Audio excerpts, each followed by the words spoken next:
everyone, I'm Christa, shamanic practitioner as well as teacher of shamanic classes, and welcome to my video talking about shamanic talismans and amulets for protection. Now, this is a very special topic, and not a lot of shamans or shamanic practitioners will talk about talismans. They keep it very private and personal, but this is a topic that I find very interesting and worth discussing. So I wanted to make a beautiful video for you on this topic.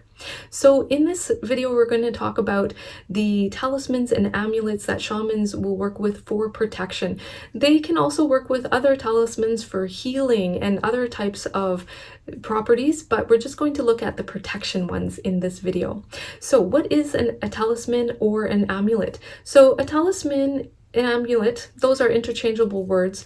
Basically what it is an object that is imbued with beautiful healing power for a specific purpose, and in this case, protection.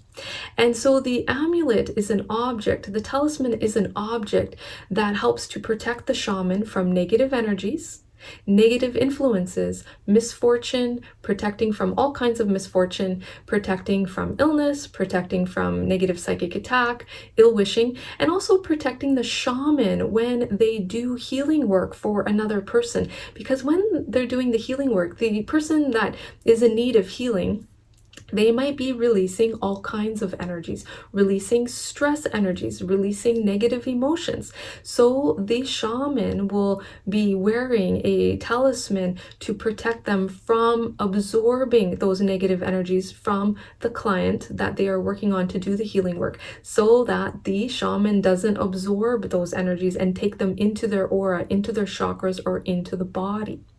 Now, the shamans do a very special ceremony to empower that object, to be able to connect to the spirit of that object, to work with that spirit in a good way, to work with that spirit to protect them and to heal them, connecting to the healing power of that spirit for protection. So let me explain that a little bit. What do I mean by that? So in the shamanic view of the world, the shamans will see that everything is alive, everything has a spirit, and everything is connected. So when the shamans are working with a talisman, they work with the spirit of that object, of that talisman. And this is a spirit that is loving and compassionate, and it's the spirit of that object that protects them more so than the object themselves. So I will explain a little bit more what that means in a minute when I show you different types of protective talismans. So the shaman would do a very special ceremony to empower that object and to connect with the healing spirit of that object, so that they work with that spirit in a good way, so that the spirit protects them. And the shaman would work with a talisman of natural materials. So not something that is made from plastic, but natural. So that can include shells, feathers, gemstones, and crystals, a natural type of object. And the shaman would most often wear the object, that talisman, the amulet, underneath their clothing, okay? So wearing it underneath the clothing so people wouldn't touch it. Okay, so when the shaman wears a talisman or an amulet, it's infused with that beautiful healing energy. They work with that spirit of protection. Because it has a lot of healing energy, people will become really attracted to that and would want to touch it. Okay, and I've had that happen to me. I was wearing a necklace. I was in a grocery store. It was a talismanic necklace for protection, and I had a few people in that grocery store come up to me. Oh, that's such a beautiful necklace. Wow, that's amazing. What kind of necklace is that? And then I had one woman reaching for it, wanting to touch it. Okay, because people will, because they're attracted to the healing energy of that, because it's empowered with healing energy. But typically in traditional shamanic cultures, the shaman wouldn't let someone touch the object, because the belief was that if someone touched that object, that it would reduce its healing power, that it would reduce its effectiveness for protection. So that's why the shaman would wear the amulet, the talisman, under the clothes, so other people wouldn't see it and wouldn't be tempted to touch it, okay? So that's why they would do that. And also, the shamans would be aware that if someone insistently wanted to touch the object and they were being more insistent on it, like, please, I want to touch that. Can I please touch that object? Please let me touch it. Let me hold it, and they are constantly trying to reach for that. Well, that would tell the shaman something, that perhaps that person, even on an unconscious level, might be what's called an energy leech. They might try to leech some of that energy from the shaman, not just from the talisman, but from the shaman themselves, because the shamans also hold a lot of healing energy, but the person might try to energetically hook into the shaman's energy and try to leech their energy away from them. And this, we have no judgment towards the person doing that, okay, but this is usually on an unconscious level, because if the person was feeling low, sad, depressed, maybe anxious, they might try to take some of that energy to uplift themselves. And again, this is an unconscious level, so we don't have any judgment there. But then the shaman would just be aware of that and offer that person some compassion and love instead of that person trying to hook into their energy. Okay, so that's why they wear them underneath the clothes.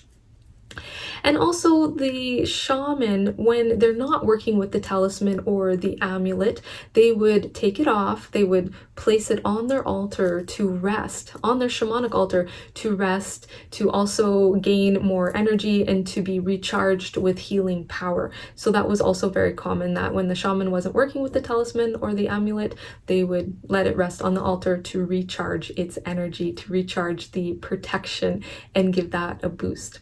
Also, sometimes talismans and amulets can break and shatter when they absorb, especially protection ones, when they absorb negative energy from the environment or from other people. Sometimes they can break and shatter.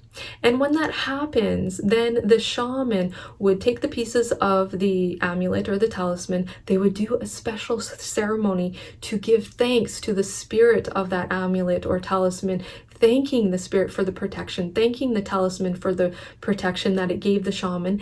And they would do a very special ceremony for that, and then give the pieces of the talisman back to the earth and give that back to the earth as a way of honoring that. So that would happen. And to share a little story of that happened to me once. I went to a class, and it was a class, there was 2 women in the class, and they got into an argument just before class was going to start, maybe 10-15 minutes before the class was to start. And then I was wearing a talisman bracelet, not this one, but it was a fluorite bracelet for protection.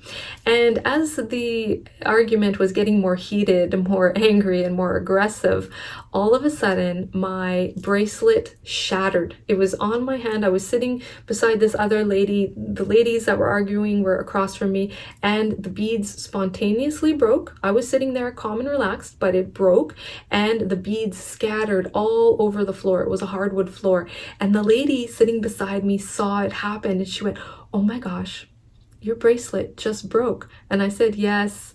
And she says, "Was that because of the negative energy from the other 2 ladies, their argument?" And I said, "Yes, probably so."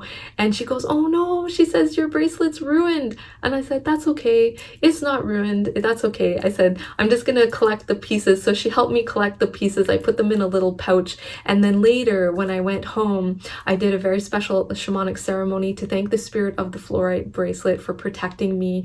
And then I did that as thanks. And then I gave the pieces back to the earth to honor that. So sometimes this happens with talismans. Okay, it's just the nature of it. So the talisman, the amulet that the shaman would make would be in natural materials, and the shaman would make it themselves, because when you make the talisman or the amulet yourself, it's a very special process.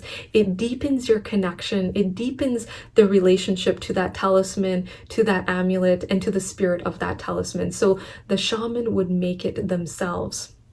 And also the shaman would wear the talisman, usually on the body, especially a protective one, 24/7. Sometimes they would take it off to allow it to rest on the altar to recharge energy. But you know what? The shaman would have more than one protection talisman usually. So if they took one talisman off and put it to rest on the altar, they would be wearing a second one, and they would switch it out like that, so that they're always wearing that protective talisman on their body 24 hours a day, always. Okay, so let's now talk about some of the most common talismans and amulets that shamans would wear for protection. So the first one is mirrors, little tiny mirrors, and they would be small, like just really little tiny little mirrors, maybe the size of a dime or a nickel, and they would attach it to the clothes. And why they would work with mirrors in this way is for a couple of reasons. Now, if they didn't have a mirror, they could also work with gemstones that are shiny. So this is obsidian. And when you look at the obsidian, like I can see my reflection. I'm looking at it in a mirror. I can see my glasses. I can see my lips, my teeth. I can see myself talking. It's reflective. Okay, so there's reflective crystals and gemstones that the shaman would also wear that would act as a mirror, or a very polished piece of metal would also act like a mirror. And the reason why they would work with the mirror-like objects was because mirrors are reflective. So if negative energy was coming towards the shaman, let's say someone's releasing anger, let's say someone's releasing sadness or grief in a healing session they're doing with the shaman, they're releasing irritability, they're releasing anxiety, any kind of stress energy, it will go in sometimes into the environment. So if that energy was coming towards the shaman, it would touch that reflective surface and dissolve or bounce back, and sometimes also flow into the earth, where the earth energy would transmute that into light and love. Okay, so that those energies don't penetrate into the shaman, that the shaman doesn't absorb it, it doesn't get absorbed by the shaman's aura or their chakras, or that energy go into the shaman's body. So they would use mirrors in that way, and that would be the talisman. And they would essentially work with the spirit of the mirror, okay? Not so much the object itself, yes, the object, but more so the spirit. So if the shaman was working with a piece of obsidian, the shaman would be working with the compassionate, helping spirit of the obsidian gemstone that would be deflecting that energy and reflecting that negativity so that the shaman doesn't take it into themselves. Okay, so that's one. Another protective talisman is a bell. Shamans would work with bells. So I have a little bell here.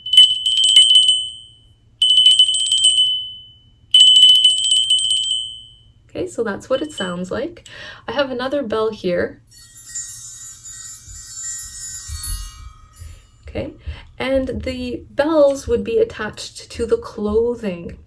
And when the shaman was doing healing work or even ceremony, the shaman would be drumming or rattles in hand and rattling, and the movement of the shaman, either from drumming, rattling, sometimes they dance, that the bells would be jingling and ringing, and the spirit of the bell, when negative energy would be coming to the shaman, towards the shaman, okay, that the bell, the sound of the bell, the spirit of the bell would dissolve that negative energy and transmute it into light and love and positive energy.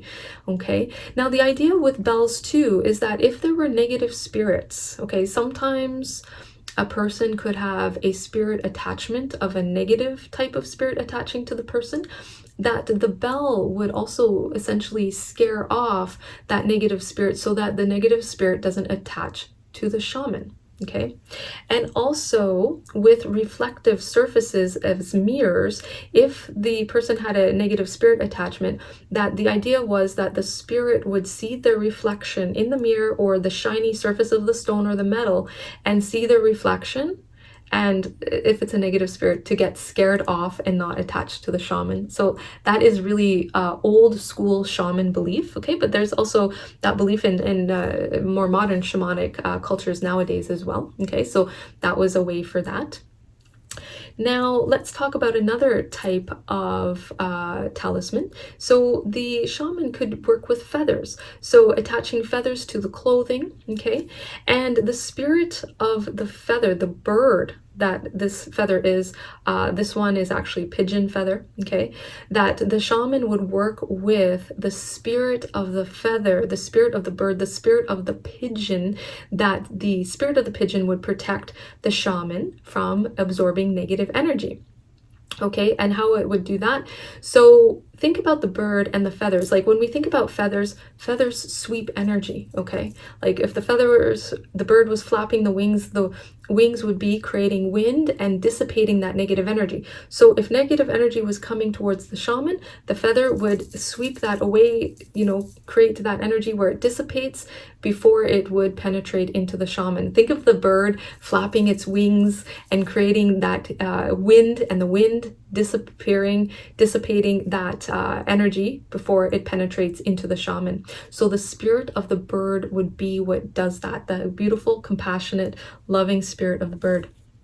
Okay, so maybe the shaman would have a power animal that would be, let's say in this case, the pigeon, and the spirit animal, okay, in energetic form, not the actual animal, would keep the shaman safe from negative energy. That same principle can be applied to bones. The shaman would also work with bones of animals to connect to the spirit of that animal as a spirit animal, power animal, to protect the shaman from negativity. Okay, so this is a bone from a deer, and I've got this is now a shamanic talisman amulet.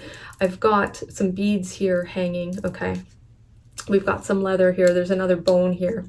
So this is that. Now, just to be clear, no animals were harmed in the taking of this bone. How this deer bone came to me, this is a leg bone, how it came to me is that I was on a shamanic retreat with some other shamanic practitioners, and we were in this beautiful place in nature, and one of the ladies on our retreat, she came across the bones of a deer that had died of natural causes. There was no more flesh, no more fur. It was just the bones left in the ground. And so she did a very special honoring to honor the spirit of the deer and ask for permission of the spirit of the deer to collect the bones and to bring them back to us to become a talisman. So she did that. She collected some bones and gave one to each of the participants at this shamanic retreat. So I got one here. Okay, so the shaman would not harm the animals to work with the bones, okay, but they would come across the bones out in nature when the animal had died a natural death, and then they would do a very special ceremony to honor that animal and connect to the spirit of that animal for protection. Okay, so in this case, deer. So if I was working with this talisman as a protection talisman, I'd be working with the spirit of the deer, that beautiful, positive spirit of the deer, to protect me. So for instance, let's say the negative energy was coming towards me, someone's emoting that stress energy, fears, worries, anxiety, sadness, grief, or there could be a negative spirit, or maybe someone sending some negative psychic attack. The spirit of the deer would essentially catch that energy and release it before it would come to me. Or like, think about what a deer would do if the deer was alive. The deer could run around circles. So it's like the spirit of the deer in energetic form could like place circles of protection, protective energy around me, and infuse me with that energy so that nothing can come towards me and penetrate through. Okay, so that would be working with the spirit of the animal. Okay, another one is shells. Okay, so I've got some shells here to show you. Okay, so we have a small shell here, we've got a bigger shell here. Okay, shells. Now let's look at this one. So shamans that live in areas that are near the coast and let's say near the ocean can work with shells as a protective talisman. When you look at the shell, what is it? It's a shield. It's like the little creature that lives inside the shell has this beautiful shield. So the shamans could attach the shells to their clothing or underneath, and if there's any negative energy coming towards the shaman, the shell acts like a shield, just deflecting that negative energy so that it cannot penetrate through into the shaman. Now, depending on the shape of this shell, the shell can also trap in the negative energy so that it doesn't penetrate into the shaman. So let me show you some shells. So these are shell necklaces. And if we look at this shell here, okay, so here's a shell. So just looking at it there, if I turn it over, you can see the back side. Can you see that we have an opening here? So if the shaman was wearing a shell like this, the negative energy could come inside and the spirit of the shell can trap that negative energy inside and hold it into the shell so that it doesn't penetrate into the shaman. And then later, the shaman can cleanse this shell necklace and cleanse all of that energy out, okay, with a very special energetic cleansing method. If you look at these shells, these ones are so small. I hope the camera picks it up, but there's a little tiny opening right here and the negative energy can go in there. So when we have a lot of those types of smaller shells, okay, on the necklaces like this, okay, those shells can trap the negative energy as well as act as a shield to shield the shaman from that energy. Okay, so that is there. Now also there's another type of talisman that the shamans can use, is working with knives. Okay, so this knife is not sharp, it's dull. So it's very dull, okay? It's not gonna hurt the shaman, okay? There's no cut there. This is more of a symbolic knife. And what this means is that the shamans would often wear these down the clothes, and especially in Slavic traditions, that the knife would cut away the negative energy. So if negative energy was coming towards the person, stress energies, negative emotions from other people coming towards the shaman, the knife would cut that away and dissolve that energy so that the shaman does not take it into themselves. Okay, so that would be one way that the shaman would work with knives. Okay, also with crystals and gemstones as jewelry, so wearing bracelets, earrings, necklaces, the spirit of the crystal would also protect the shaman from negative energies. So this one here, this bracelet is made of tree agate. And tree agate, one of the healing properties of that gemstone is to connect to the healing energy of the ancestors. So as a shamanic practitioner, if I'm wearing this bracelet, I'm connecting to my ancestors who have gone before me, who have passed on, and they will offer their protection to protect me from negativity or to protect me from illness or misfortune. This bracelet here that I'm wearing, this dark colored one, this is banded agate. One of the healing properties of banded agate is to protect against negativity. It absorbs negative energies, it transmutes that. There's these very fine bands, very fine little stripes in here. You can see a stripe right there, that the banded agate can put bands of healing protection on the outside of my aura to act as a shield to protect me from different types of negativity that can be then coming my way to protect me. So crystals and gemstones make wonderful protection talismans and healing talismans. Some shamans in some cultures, medicine men, medicine women, medicine people, will work with porcupine quills. The porcupine quills are very sharp, and so they will wear that in the clothing, jewelry, to then act as defense against negative energy. That if that negative energy is coming towards the shaman, it pierces that negative energy and dissolves it. So piercing those stress states, piercing those emotions and dissolving it. There's one last protective type of talisman that I would like to show you, that is also one that we find in many cultures around the world. And that is embroidery. So here I have some embroidery with some cross designs and some diamond patterns. Okay, so I'll just hold that up so you can see it. And the shaman would have these designs embroidered on clothing, and that can be found at the collar of a shirt, that can be found at the wrist, okay, of the shirt, right at the wristband, and also at the bottom of the pants, okay, right at the ankles, or if a woman is wearing a skirt, at the bottom of the skirt. And it was believed that the embroidery patterns, the symbols of the embroidery, had protective qualities to protect the shaman from absorbing those negative energies. And it was believed that when the shaman was wearing clothing, that the negative energy could get down into the clothes, like where there were openings, so at the neckline, at the wrists here, at the cuffs of the wrists, at the bottom of the pants, at the ankles, or the bottom of the skirt. So that's where the designs would be embroidered to act as a shield to protect the shaman, so that those energies don't penetrate through. Okay, so embroidery was a good protective talisman. All right, so I hope you have enjoyed this video. Thank you so much for watching.